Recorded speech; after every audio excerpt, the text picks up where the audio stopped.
Well, not to be negative, but we're negative, as in, hi Rachel, um, as in we got tested, they lost the test results, we got tested again, and now we just found out, actually just a few minutes ago, that we're not sick. We're not going to die of COVID-19 today. So that's good.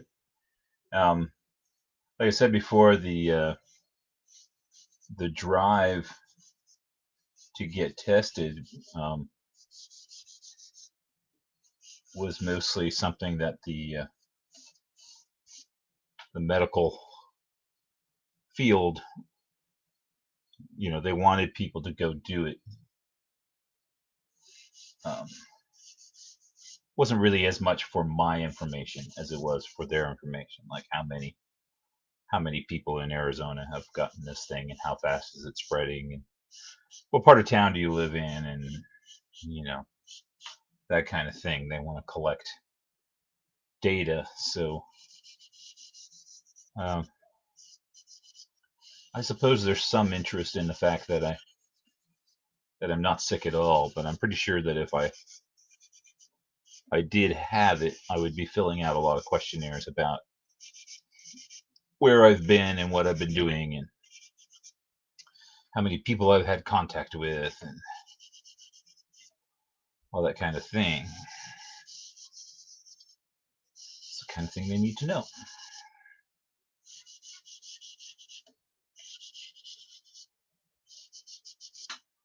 But I wanted to know too, so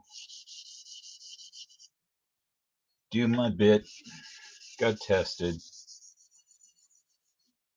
I'm not sick.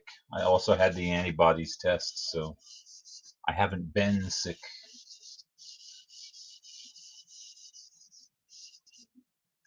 Part of you kind of wishes the results would come out, the antibodies results would come out positive, and you go, oh, okay, I've had it, and I got better, and now I've got at least somewhat of an immunity to it.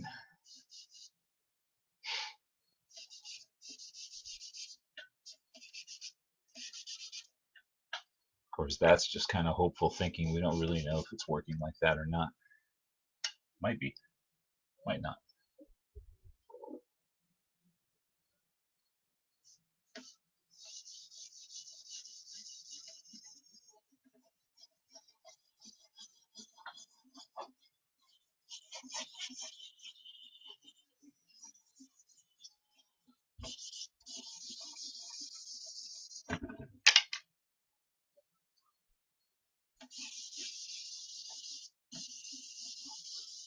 If you're going to do this kind of work as your a fucking unicorn, that's what it is. Hi, Sharon. As your little chalk gets worn down and becomes really skinny, you've got to keep your fingernails trimmed because you'd be sitting here doing and just like rip the paper in half with a little snag of a fingernail. I've done it more than once, and I've seen other people in class do it. And there's much cussing because frequently people are just very carefully doing this, trying to build up a tone. They're like, oh, I'm getting this all perfect. Yeah, this is really looking good. Rip.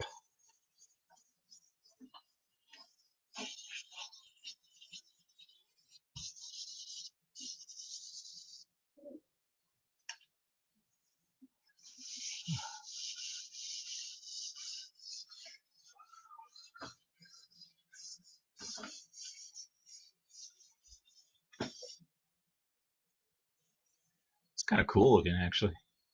Looks like a horse dancing in the rain or something.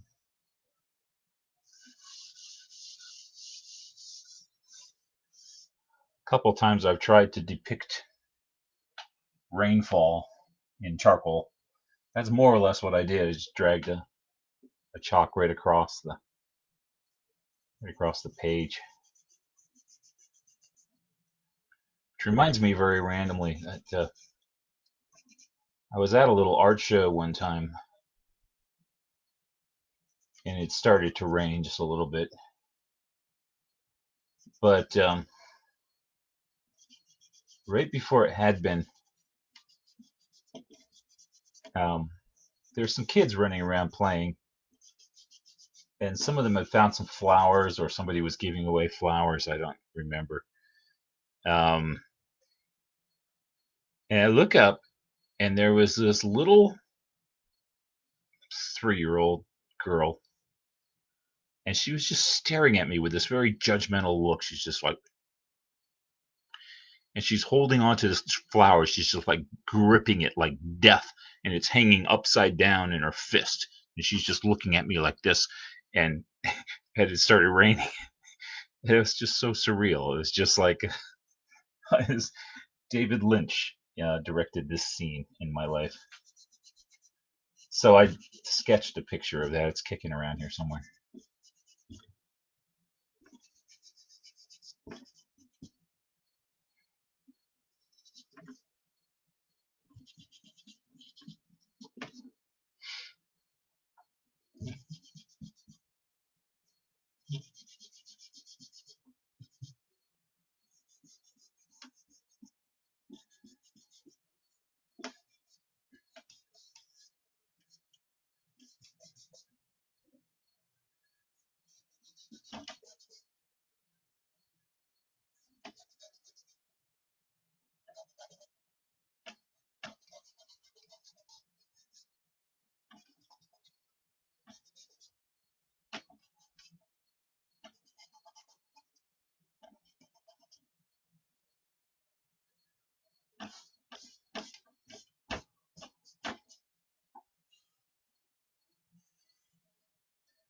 She flew off after that. It was one of those startling things, like a cockroach. You forget they have wings, and then they just unfold and fly off. And go, "Bleh!" So, yeah, 3-year-olds do that. They're a lot like cockroaches.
I've mentioned this before, and I'm mentioning it again. I posted a picture of a horse on another message board, and this girl said that she liked drawing horses, but she draws them wrong because she likes drawing them to this side, but she likes drawing the mane, and the mane doesn't come down on the left side, it comes down on the right side. And I said, really? I didn't know that there was a left or right bias to a horse's mane. And she laughs and says, you never noticed that? Yeah, it's always on the right side. So I tried looking that up, and I don't I don't know where that came from. That girl. I've seen lots of horse pictures with the mane here, there, and everywhere. Of course, somebody could have just taken the photograph and switched it, reversed it.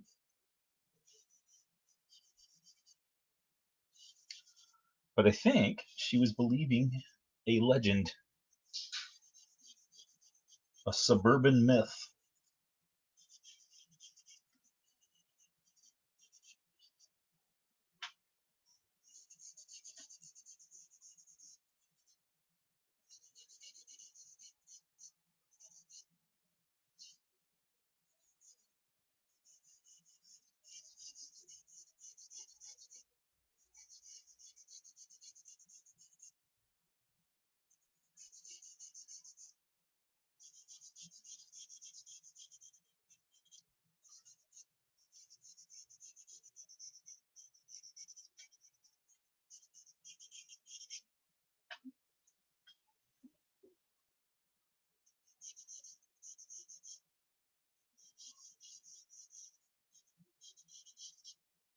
It's really surprising what people can believe.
I said all that because when she said it, I was more than half believing it. I mean, I had a little bit of incredulousness, but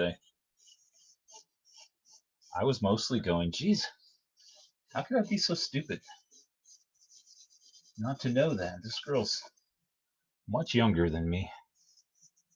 How does she know something I don't? Something basic, you know? Basic. I mean, it's not something complicated like spelling or punctuation. Something basic. Everybody should know.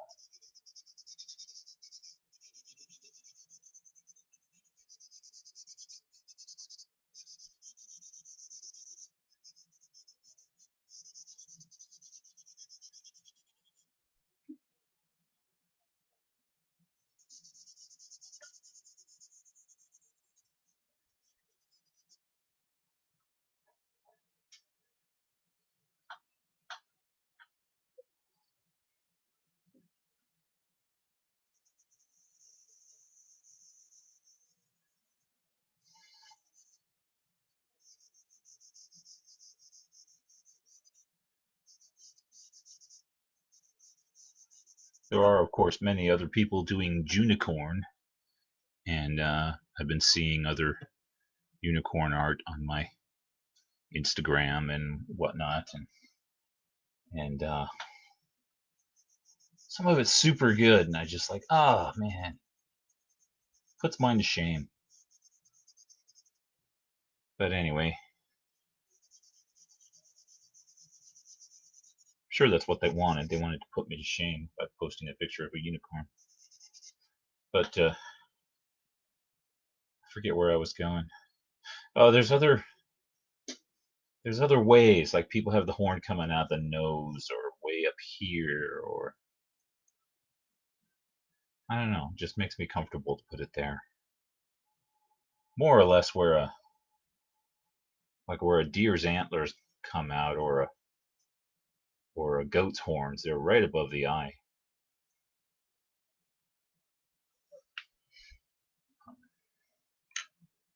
It just looks right to me.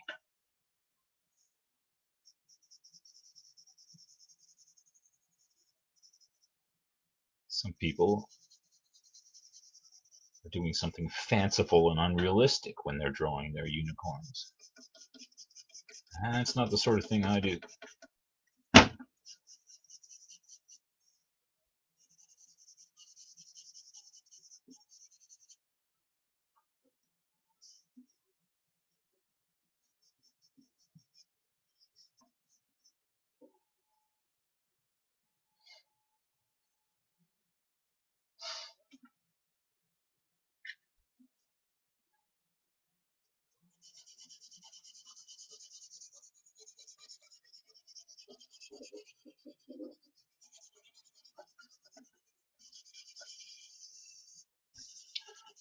In this photograph, the shadow of this guy on the ground just literally looks like somebody painted a black stripe, just a skinny little black stripe on the ground. It's because it's photographed from the side and the light's coming straight down. So there's no, from this angle, there's no shape of the horse or anything. It's just black stripe.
Sharon,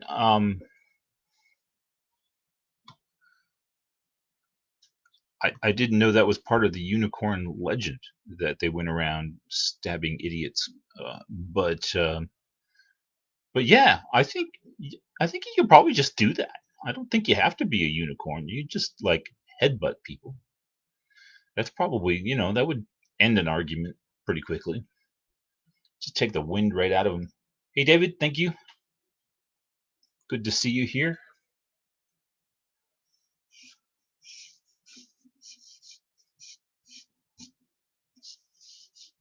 Yeah, I don't know how well this is going to come across, but what I'm actually drawing here are the shadows of the hair. The hair's flipping up to here, but it's casting shadows on his body. That may not really read. It's kind of hard to read in the photo. It's hard to tell what part is hair just laying down here and what part is shadow of hair, because of course as a long clump of hair turns a corner, it has shadow on it as well as casting a shadow. Tricky stuff. Shadows.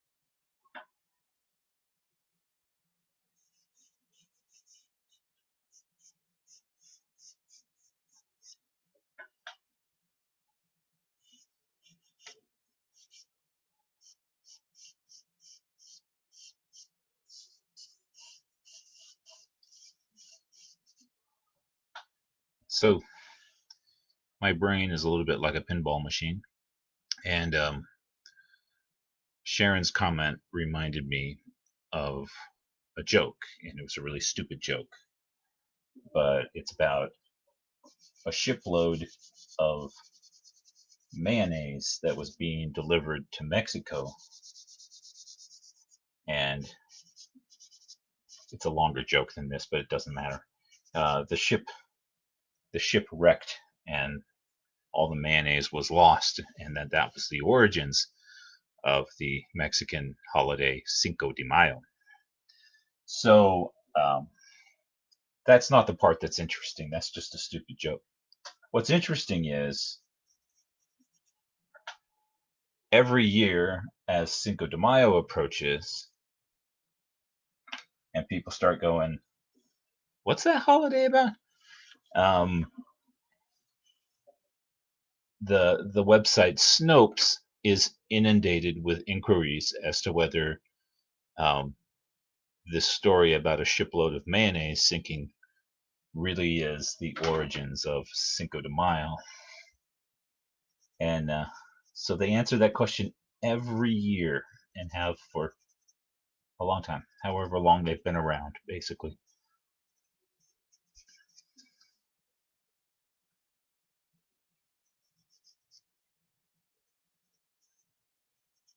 You could probably write a book just exploring the psychology of people going, "Well, I heard that," and what the hell would make you believe something that you heard? I mean,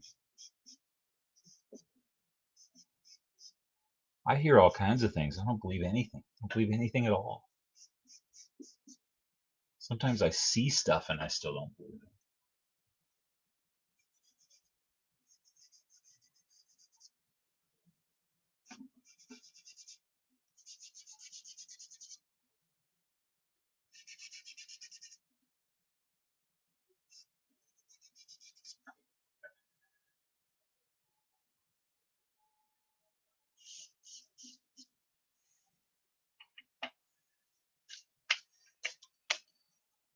Drinking beer and eating tacos, that is what Cinco de Mayo is all about. Um, Something I had never put together, although I've read, you read about two things separately and you read the dates and they've got the same dates, and you don't put together that these were happening simultaneously because they're two separate histories. And one, the American Civil War was going on at the same time that the Mexican Civil War was, where the Mexicans were fighting the Spanish. for their independence. And so that's why Mexico had no involvement in the American Civil War. They would have otherwise. And yeah, that's interesting that I don't know. Somehow you read about both of those, you know whatever it is you know about both of those things, and you never really think about them having happening simultaneously, but they did.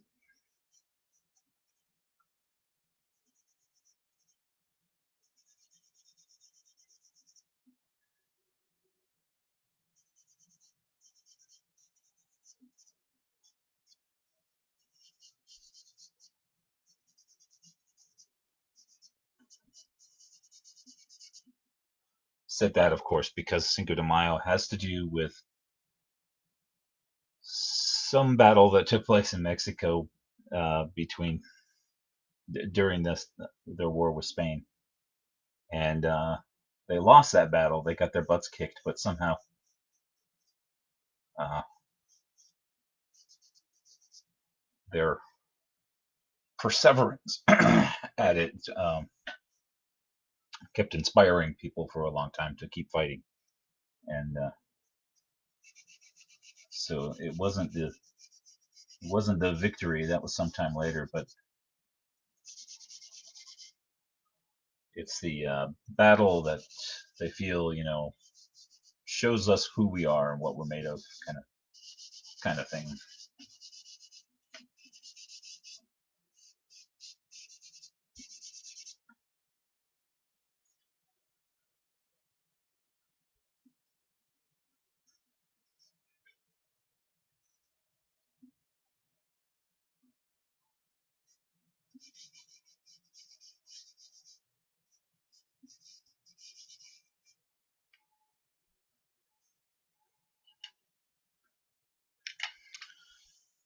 And once again, I've gotten the blank out screen saying the video is no longer playing, which may or may not be true, but it's academic because it's been 30 minutes. And I'm going to go ahead and sign off. I'm glad that people came in and joined me. Um, Again, let me know if there's a better time of day that I could be trying this. So far, I just keep doing 3 o'clock because I don't know why.